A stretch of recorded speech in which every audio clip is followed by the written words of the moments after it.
So welcome, Andrea. Thank you. Have you been in the sanctuary before? I have. I used to facilitate a group in the back room for women in crisis many years ago, and we did come up here, and I've been here for funerals, and it's a beautiful space. It is, yeah. Well, I know we all welcome you here. Thank you. Yeah. So just a few questions, as you know, that I came up with, just to kind of set the context.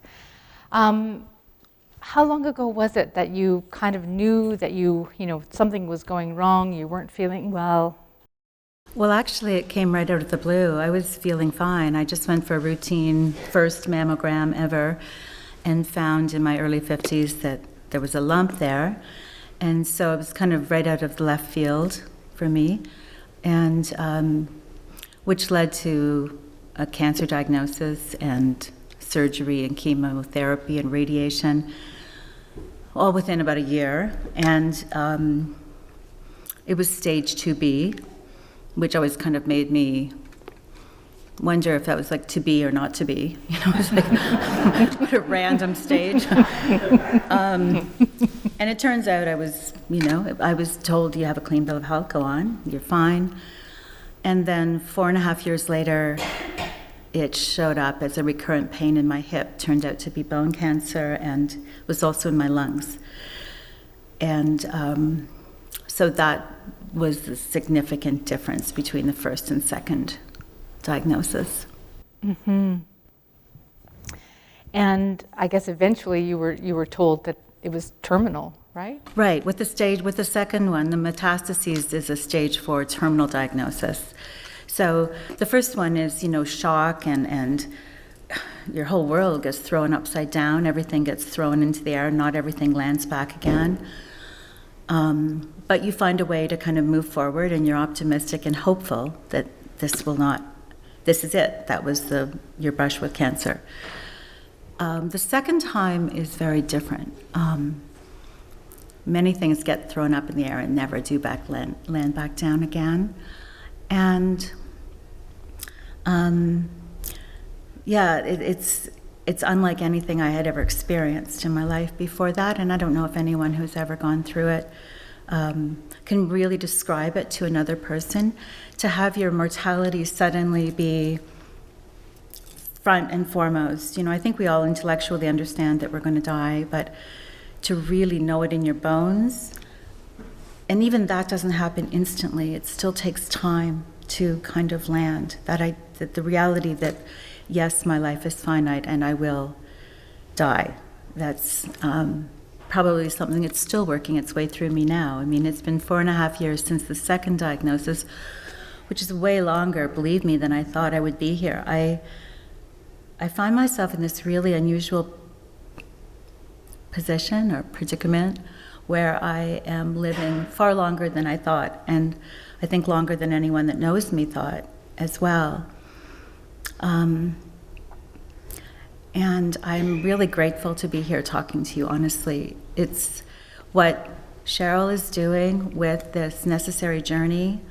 I applaud that from my heart. I think it is, talking about death and dying is such a difficult thing to do. And nobody's really comfortable with it. At least, I've become comfortable with it just because I keep living for such a long time. But at the beginning, it wasn't comfortable. So I'm really glad to be here and to be a part of that. And you have chosen to very intentionally, very consciously journey through this time. On your website, there's a video of you leading a dance outside of Grand River Hospital, and I assume you were there for treatment. And by the end of the video, you've got 30 people dancing on the lawn outside of Grand River Hospital. Can you tell us a little bit about that? Well, one of the things that becomes really clear when your life changes, I was going to say shatters, in a way it does shatter. The old life you had before is never the same. There's no going back, in my case at least, even after the first diagnosis. there's a before and after with something like cancer or any significant illness. And I think one of the first things I had to learn was to ask for help. And this did not come easily for me at all.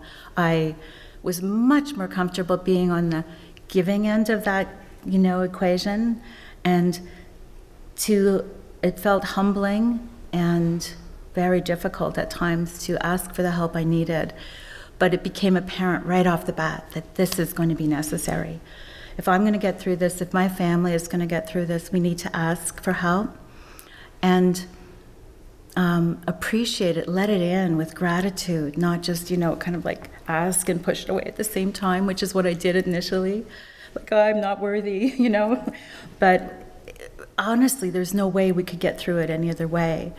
So I was finishing up treatment at the Grand River Hospital, and dancing has always been something that makes me feel grounded and connected to my body and out of the continuous stream of thoughts that often come with any kind of crisis.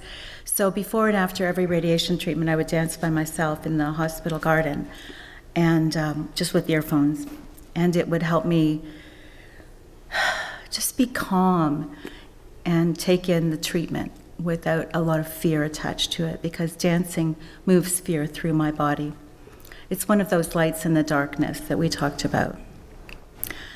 And so I just thought, this is my last treatment. We could invite a couple people to come out, and whoever wants to, whoever's just walking by could join us in a dance.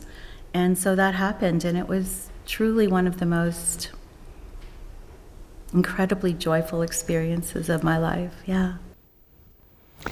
It's joyful just to watch it. It is for me too. Yeah. I watched it many times after it was over, just to give myself that boost, that reminder that this is possible. Because, during dark times in our life, it's hard to find the light. What is it? It's different for everybody, what that might be. And so it's a very personal thing. What is it that brings joy or warmth, or what illuminates our spirit, what brings us to life? And it's been a few other things that have been important, like poetry was something that I kind of got before, but not really, And then it started to just speak to me in a way that was like, oh, that's how I would describe how I'm feeling, because typical words just didn't cut to it. I couldn't get it. And so certain poems became like prayers for me, and I would have them with me all the time because I decided to learn them by heart, which I thought, there's no way I can do that. That's going to be, grade 9 memorization was bad. This is going to be worse. Now I'm 55. How am I going to remember these poems? But it's something about reading them over and over again, and they just work their way into my being, so that they were with me at all times. If I woke up in the middle of the night and I was scared or anxious, then the poem would be there like a friend, in the way that I imagine a prayer is. And it would shed light in that darkness that I was feeling. And then I've started writing poems too, so it's been a big part of my coping, or that's too mundane a word. It's just brought joy and beauty into this time. And whenever anyone's going through a difficult time, it's hard to find joy and beauty sometimes. It's like you really have to,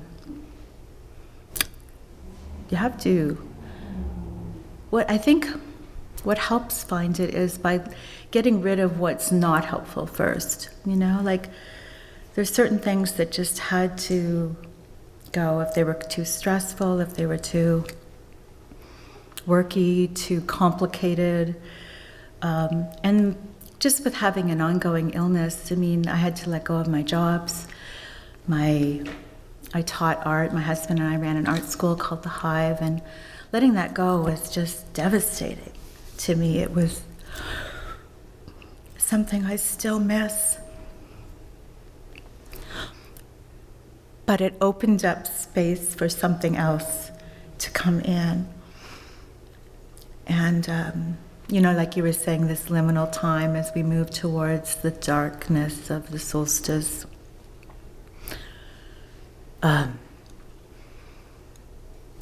You find yourself kind of adrift, maybe. What is that light in the darkness? What is going to nurture me through this time? And it's not a very comfortable feeling to just be adrift, right? We want to hold on to something. But often the old ways of being, and we've all been through this with COVID now too, like the old ways of being and how we would gather people around us or whatever we would do to bring comfort and light and illumination into our life, all of that has changed. So it asks us, life asks us to be creative in moments like that. But what helps? What's essential? As if you're going on a journey and you've packed your bag and then you realize it's way too heavy to carry. And so you have to take a bunch of things out so that you can actually carry this bag on your journey. And preparing for death has been like preparing for a journey where you don't get to take anything with you, but you can carry things with you until then that will help you. But it's essential things. It's not a lot of extra stuff, if that makes sense. Well, it makes total sense. My stole is, it's a winding road. And eventually it ends up at the star. And so we often talk about in this season, about this journey, and we do know where we're going to arrive. But, what do we need for the journey, and what do we take with us, and what do we set aside? And it seems like, you've been through that entire process of clarification. It's ongoing. It's not like, oh, I got this now, it's all good. It's an ever-changing thing, which I think is true for anyone, Energy is different, symptoms are different, what's happening in the world is shifting and changing. So it's this it's this kind of, like Mary Oliver would say, it's this ongoing paying attention to what is happening around us and then responding to it. Paying attention to me is one of the best definitions of love that I've found. Really paying attention to ourselves and the people around us. We can't almost help but love, And hope, it's interesting that this is the week of hope because I have a really complicated relationship with hope. It's a bit slippery for me because at the beginning I kept hoping that I would get better, and that the cancer would go away. And then it didn't. And then I didn't know what to hope for. And I thought I have to just let go of hope entirely, But that didn't work either because hope is kind of like one of those essential things that I needed with me. But it couldn't be attached to any outcome. And because hope for me has always implied something in the future, like I'm hoping for this, cancer to go away, symptoms to decrease, whatever it might be. But if those things don't happen, then it led to disappointment. So I had to kind of separate hope from attachment to outcome or expectation of a certain outcome. So then what does hope look like? And I'm still honestly grappling with that. What I've come to is that hope is that, like that hymn said, is a star in the night. It is a light in the darkness, but it's not attached to any particular outcome, for me anyway.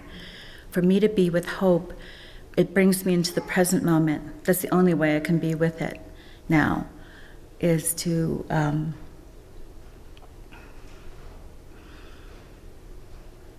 if I hope for anything, it's for presence.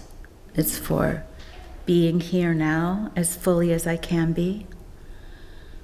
And that's about as far as that goes, because that's the only thing I actually can really live into, is that I know that can be. So hope reminds me of that. Mm-hmm. Is there anything else that you would like us to know? Oh, there's so much. Get comfy. No.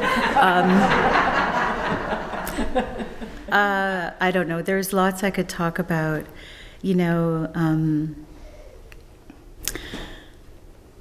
there's one of the things that I've realized that is the circle of people around someone necessarily gets smaller as their health declines and their energy decreases. You know, there's not the same energy that you can put out. And what I've noticed about the people that are around me now is that they have a tremendous capacity to be with.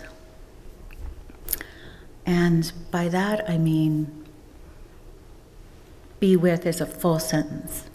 You know, like not be with, fill in the blank, anything in particular, but be with whatever is happening. I wrote a poem about this, which I can say if you want to hear it, because it might make more sense. I wrote this a couple of weeks ago when I was struggling to be with what was happening. It's a short poem and it goes like this. Life asks us to be with whatever is happening. 2 syllables, 2 little words. Be with. Over the past 2 years, these have become a full sentence,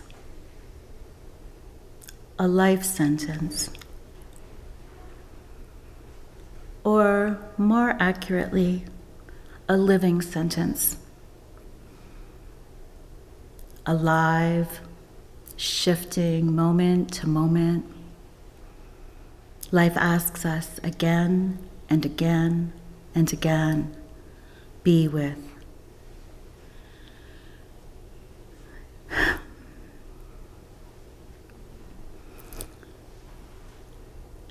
So these lovely folks that I am very fortunate to have in my life have that capacity. And what that means is showing up with no advice, no cliches, no trying to fix anything. So you think, okay, what are they showing up with then? They're showing up with themselves, you know, their heart, their woundedness, their own grief, their honesty, their not knowing what to say. You know, my brother-in-law said to me one day, I'm sorry I haven't called you. I just didn't know what to say. You know, and it opened the door for us to step through that into a new way of being together. And I said, John, nobody does. Nobody knows what to say. I don't know what to say. But through that small opening, a new kind of friendship grew between us. And so we don't have to have anything special to say. We can be as we are, you know, imperfect, of course, but present. And I know it's not easy to just sit and be with somebody because we feel like we want to do something, we want to help. But sometimes the best possible help we can offer is our presence, truly, our presence, our undivided attention, and that paying attention again. Yeah, so I invite or encourage you to step into those challenging conversations imperfectly. Yeah, that's been the most helpful thing for me. Mm-hmm. Well, Andrea, you have given us your presence, and I just honor your courage and your eloquence so much in saying all the things that you've said today. So thank you, thank you, thank you. Oh, you're so welcome. Yeah. Yeah, maybe we can take just a couple of questions if anyone has them. Lori asked, what is the greatest change or addition to how Andrea makes art? It's a lot slower. It's a lot slower.